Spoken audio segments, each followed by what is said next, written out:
Tarel ko uno, brownout na naman.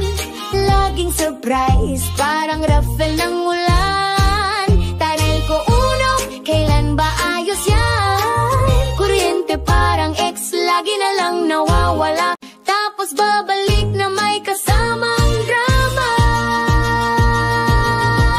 Si ate nag-ayos ng buhok, may lakad sana, pero straightener niya, ayun wala na.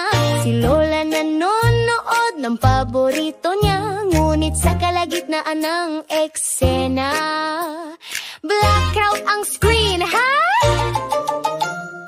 Tawag sa hotline, laging busy. Paasa kayo, parang teleserye sa Gilman.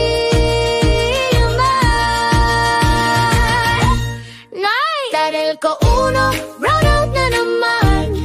Di na kami nagugulat, sanay na ang bayan. Tarel ko uno, pahinga na lang kami. Sa dilim bonding, pero sana may kape. Sis, kailan ang balik? Basta daw bago magpasko.